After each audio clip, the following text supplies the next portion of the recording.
എല്ലാവർക്കും നമ്മുടെ പുതിയൊരു വീഡിയോയിലേക്ക് സ്വാഗതം.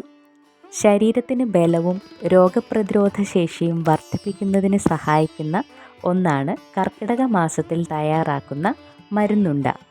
കർക്കിടക മാസത്തിലെ മരുന്നുണ്ട എങ്ങനെ തയ്യാറാക്കാമെന്ന് നമുക്ക് നോക്കാം. അതിനായിട്ട് 250 ഗ്രാം ഞവരയരി എടുത്തിട്ടുണ്ട്. ഞവരയരി നന്നായിട്ട് നമുക്കൊന്ന് വറുത്തെടുക്കാം. അങ്ങനെ നമ്മുടെ ഞവരയരി വറുത്ത് എടുത്തു. ഇനി നമുക്ക് 2 ടേബിൾ സ്പൂൺ അയമോദകം വറുത്തെടുക്കാം. അയമോദകം അങ്ങാടിക്കടകളിൽ നമുക്ക് കിട്ടും. അപ്പോൾ അത് നന്നായിട്ട് കഴുകി വൃത്തിയാക്കി വേണം നമ്മൾ വറുത്തെടുക്കാനായിട്ട്.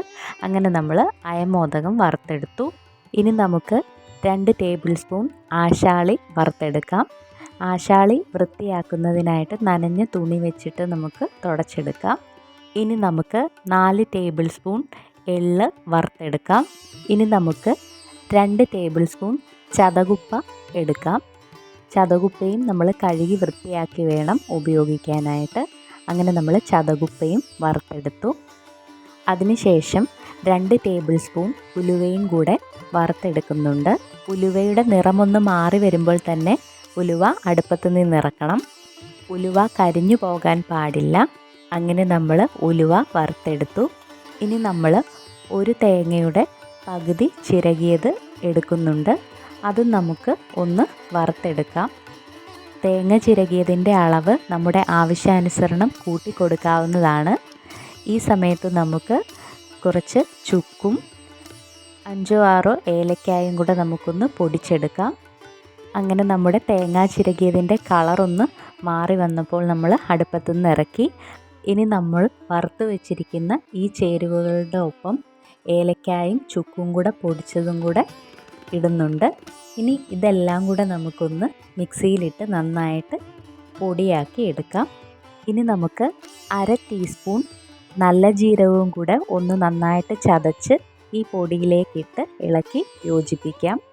വേണമെങ്കിൽ നല്ല ജീരകത്തിൻ്റെ പൊടിയാണെങ്കിലും നമുക്കിതിൻ്റെ ഒപ്പം ഉപയോഗിക്കാം. നമ്മുടെ മരുന്നുണ്ടയ്ക്കായിട്ടുള്ള മരുന്ന് പൊടി തയ്യാറായിട്ടുണ്ട്. ഇനി നമുക്ക് ഒരു ശർക്കരയുടെ പകുതി ഉരുക്കിയെടുത്ത് ശർക്കര പാനി ഈ പൊടിയിലേക്ക് ചേർത്ത് നന്നായിട്ട് ഇളക്കി യോജിപ്പിച്ചതിന് ശേഷം ഓരോരോ ഉരുളകളായിട്ട് ഉരുട്ടിയെടുക്കാം. അങ്ങനെ ഇതാ നമ്മുടെ കർക്കിടക സ്പെഷ്യൽ കർക്കിടക മരുന്നുണ്ട തയ്യാറായിട്ടുണ്ട്. ഒരു ദിവസം ഒരു മരുന്നുണ്ട എന്ന കണക്ക് പ്രകാരം നമുക്കിത് കഴിക്കാവുന്നതാണ്. കർക്കിടക മാസത്തിൽ കുറഞ്ഞത് 7 ദിവസമെങ്കിലും കർക്കിടക മരുന്നുണ്ട കഴിക്കാൻ പറ്റിയാൽ ആരോഗ്യത്തിന് അത് വളരെയധികം ഗുണപ്രദമാണ്. പഴമക്കാർ കർക്കിടക മാസ രോഗങ്ങളെ തടഞ്ഞു നിർത്തുവാൻ ഉപയോഗിച്ചിരുന്ന പ്രത്യേക ഔഷധ പ്രയോഗങ്ങളിലൊന്നായിരുന്നു കർക്കിടക മരുന്നുണ്ട. 3 ദിവസം വരെ മരുന്നുണ്ട കേടുകൂടാതെ ഉപയോഗിക്കാൻ കഴിയും. പുതിയൊരു വീഡിയോയുമായി വീണ്ടും കാണുന്നത് വരെ എല്ലാവർക്കും നമസ്കാരം.